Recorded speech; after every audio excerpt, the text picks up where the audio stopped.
Friends, welcome to my channel Teaching Study Land. साथियों, आज की इस वीडियो में हम बीए फर्स्ट सेमेस्टर की हिंदी क्लास की बात करेंगे। आज के जो प्रश्न है वो प्रीवियस ईयर के प्रश्न हैं। तो चलिए दोस्तों, आज की वीडियो को शुरू करते हैं। चैनल पर पहली बार आए तो प्लीज़ हमारे चैनल टीचिंग स्टडी लैंड को सब्सक्राइब कर लें, बेल आइकन को ऑन कर लें। तो आज का पहला प्रश्न है, साहित्य का इतिहास जनता की चित्तवृत्ति का इतिहास है। यह कथन किसका है? तो ये कथन है आचार्य रामचंद्र शुक्ल का। अगला प्रश्न है, हिंदी साहित्य की आदिकाल की समय सीमा क्या है? तो इसका राइट आंसर हो जाएगा, जो हिंदी साहित्य की आदिकाल की समय सीमा है वो है 1000 से 1350 ईस्वी। अगला प्रश्न है, इनमें से आदिकाल का कवि कौन नहीं है? यहाँ पूछा है कि इनमें से आदिकाल का कवि कौन नहीं है। तो इस प्रश्न का सही जवाब हो जाएगा जायसी। जायसी जो है वो आदिकाल के कवि नहीं है। अगला प्रश्न है, पृथ्वीराय रासो के रचयिता का नाम बताइए। तो जो पृथ्वीराय रासो के रचयिता हैं वो है चंद बरदाई। कौन है? चंद बरदाई पृथ्वीराय रासो के रचयिता हैं। पृथ्वीराय रासो के बृहद संस्करण में पृष्ठों की संख्या है। तो इसका सही जवाब हो जाएगा 2500। पृथ्वीराय रासो जो लिखा गया है तो उसमें पेजों की संख्या कितनी है? तो वो है पृष्ठ 2500 यानी कि 2500। इनमें से हजारी प्रसाद द्विवेदी का ग्रंथ कौन सा है? आपको 4 ऑप्शन दिए गए हैं। तो पूछा है कि इनमें से हजारी प्रसाद द्विवेदी का ग्रंथ कौन सा है? हिंदी साहित्य की भूमिका, हिंदी साहित्य का आदिकाल, नाथ साहित्य। ये हजारी प्रसाद द्विवेदी के सारे ही ग्रंथ हैं, तो उपयुक्त सभी हो जाएगा। और वैसे भी क्वेश्चन में ऑप्शन डी मोस्टली सही होता है, यानी कि उपयुक्त सभी वाला ऑप्शन सही होता है।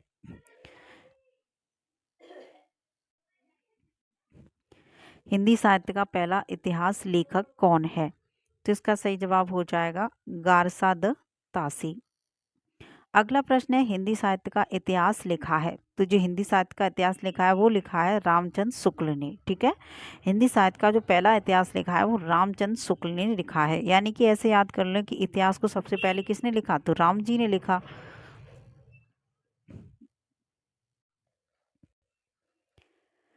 हिंदी साहित्य का वैज्ञानिक इतिहास लिखा है।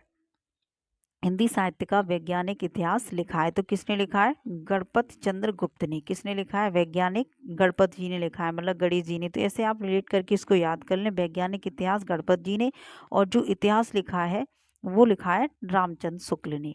अगला है, नागरी प्रचारणी सभा द्वारा प्रकाशित हिंदी साहित्य का बृहद इतिहास कितने खंडों में है? तो इसका सही जवाब हो जाएगा 16 खंडों में है।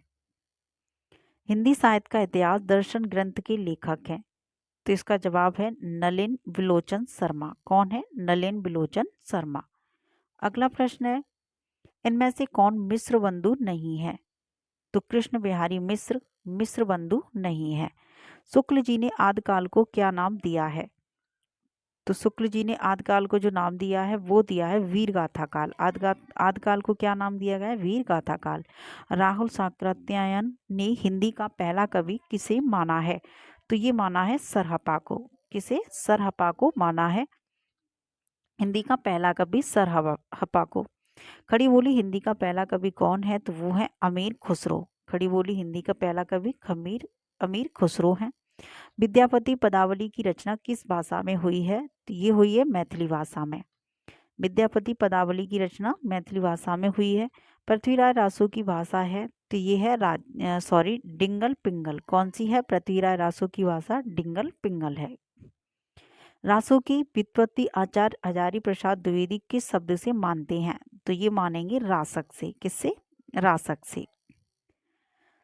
सिद्धों की संख्या कितनी मानी गई है? तो जो सिद्ध हैं वो हैं 84। कितनी मानी गई है? 84। सरहपा का संबंध किस संप्रदाय से है? तो ये है सिद्ध संप्रदाय से। सरहपा सिद्ध संप्रदाय।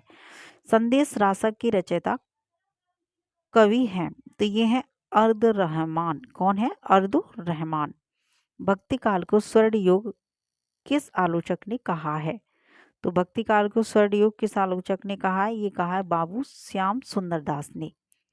प्रेमाख्यानक काव्य परंपरा का कवि इनमें से कौन नहीं है? तो ये हो जाएंगे कबीर। कौन नहीं है? कबीर नहीं है।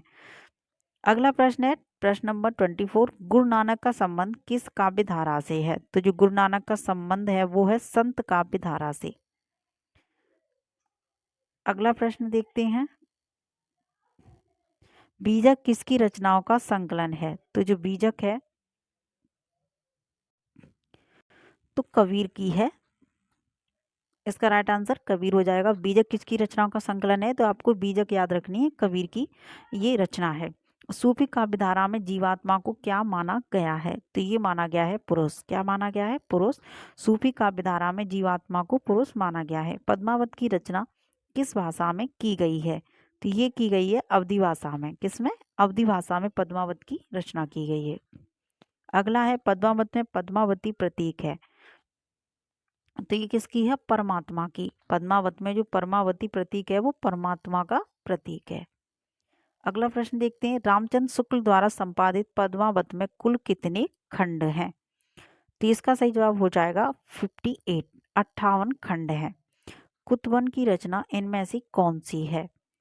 कुतवन की रचना इनमें से कौन सी है? तो ये हो जाएगी मृगावती। मृगावती है कुतवन की रचना। मुल्ला दाऊद का संबंध किस काव्य धारा से है? मुल्ला दाऊद का संबंध किस काव्य धारा से है? तो ये है सूफी काव्य धारा। सूफी काव्य धारा से है। मनसवी शैली का प्रयोग किया गया है। मनसवी शैली का प्रयोग किया गया है सूफी प्रेमाख्यानकों में।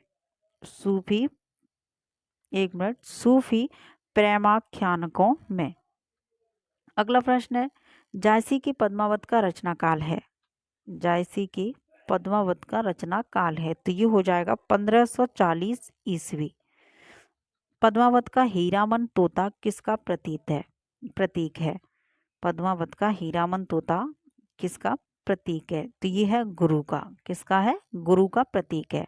जायसी के किस ग्रंथ में कयामत का वर्णन है?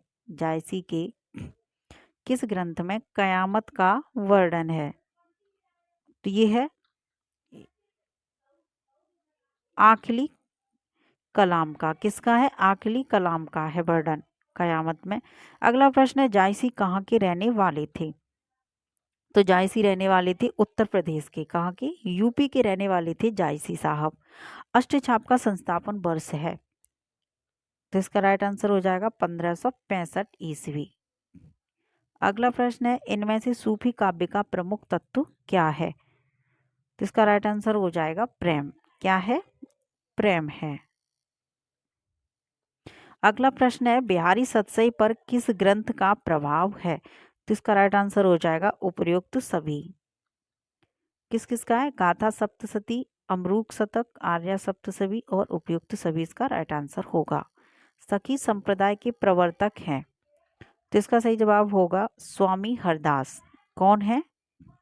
स्वामी हरदास सखी संप्रदाय के प्रवर्तक हैं। तानसेन के गुरु कौन माने जाते हैं? तो 41 का सही जवाब हो जाएगा हरिदास। तानसेन के गुरु हरिदास जी माने जाते हैं। अष्टछाप के संस्थापक हैं? अष्टछाप के संस्थापक हैं विठलनाथ। अगला प्रश्न देखते हैं, वल्लभाचार्य किस दार्शनिक मत के अनुयायी थे? वल्लभाचार्य किस दार्शनिक मत के अनुयायी थे? तो ये थे शुद्धाद्वैत। क्या है? शुद्धाद्वैत। राधा वल्लभ संप्रदाय के प्रवर्तक का नाम था? राधा वल्लभ संप्रदाय के प्रवर्तक का नाम था तो हित हरवंश। क्या था? हित हरवंश। निकुंज बिहारी श्री कृष्ण को अपना आराध्य देव मानते थे? जो निकुंज बिहारी श्री कृष्ण को अपना आराध्य देव मानते थे, तो उसका राइट आंसर हो जाएगा स्वामी हरदास। ये प्रश्न बहुत आता है, स्वामी हरदास, और सरल भी है। सूरदास के किस काव्य ग्रंथ में रीति निरूपण हुआ है? तो इसका राइट आंसर हो जाएगा साहित्य लहरी का। किसका? साहित्य लहरी का। सूरदास का जीवन काल है? तो सूरदास का जीवन काल पूछा गया है तो ये रहा है 1478 से लेके 1583 तक। 1478 से लेके 1583 तक। अगला प्रश्न है, कृष्ण काव्य को हिंदी में प्रारंभ का श्रेय है? तो इसका राइट आंसर हो जाएगा विद्यापति। किसको जाता है ये श्रेय? कृष्ण काव्य को हिंदी में प्रारंभ करने का श्रेय है, मतलब कृष्ण काव्य में जो हिंदी प्रारंभ की है वो की है विद्यापति ने।